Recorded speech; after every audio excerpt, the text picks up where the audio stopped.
हिमालय की तलहटी में बसा हुआ एक छोटा सा और सुंदर गांव था, नीलगिरी। इसी गांव में मीरा नाम की एक बहादुर और दयालु लड़की अपने बूढ़े पिता काका हरिराम के साथ रहती थी।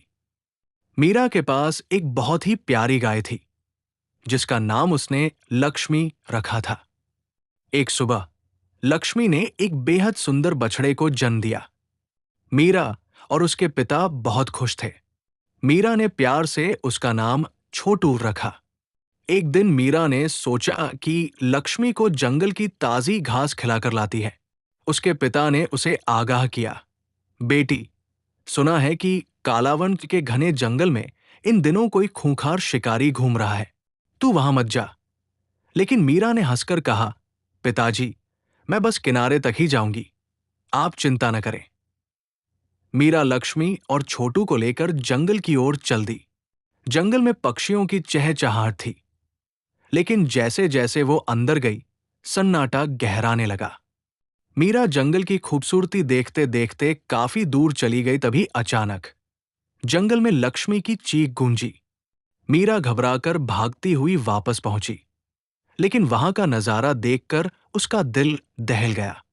लक्ष्मी लहूलुहान जमीन पर पड़ी थी।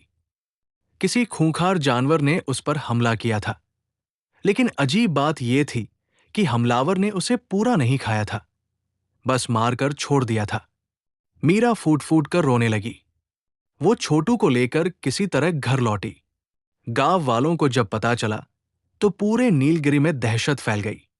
अगली कुछ रातों में गांव के कई और मवेशी गायब होने लगे। अजीब बात यह थी कि गांव की बाउंड्री पर इंसानों जैसे बड़े लेकिन डरावने पंजों के निशान मिलते थे। गांव के मुखिया ठाकुर विक्रम सिंह ने मुनादी करवा दी कि कोई भी रात को बाहर नहीं निकलेगा। मीरा का दुख गुस्से में बदल गया था। उसने ठान लिया कि वह उस शिकारी का पता लगाएगी जिसने उसकी लक्ष्मी को मारा था।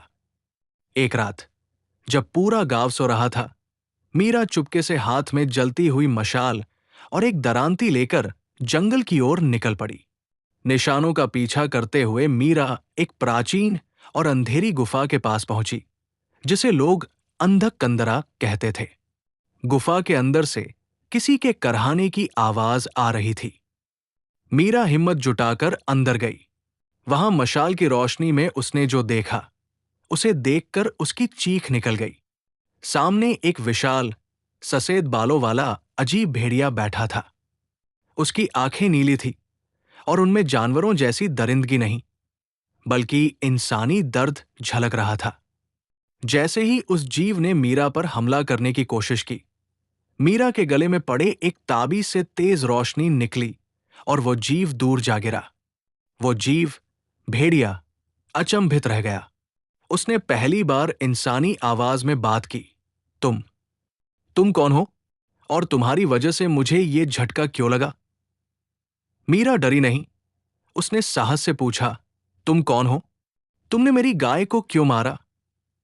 भेड़िया धीरे धीरे एक धुंधली इंसानी आकृति में बदलने लगा, लेकिन पूरी तरह नहीं। उसने बताया, मेरा नाम रुद्र है। मैं इसी इलाके के पूर्व राजा का सेनापति था। आज से 5 साल पहले वर्तमान ठाकुर विक्रम सिंह ने धोखे से मेरे पूरे परिवार को मार दिया और राज्य की संपत्ति हड़प ली। जब मैं उनसे बदला लेने पहुंचा तो ठाकुर के पास एक तांत्रिक था जिसने मुझे ये श्राप दिया। मैं दिन में इंसान की तरह तड़पता हूं और रात को एक खूंखार भेड़िया बन जाता हूं। अगर मैं मांस न खाऊं तो मेरी आत्मा इस शरीर में जलने लगती है। रुद्र ने रोते हुए बताया कि उसे अपनी मर्जी के खिलाफ ये सब करना पड़ता है। ठाकुर विक्रम सिंह वास्तव में एक अत्याचारी इंसान है जिसने पूरे गांव को डरा कर रखा है। मीरा को रुद्र पर दया आ गई। उसे समझ आ गया कि असली विलेन भेड़िया नहीं, बल्कि ठाकुर विक्रम सिंह है।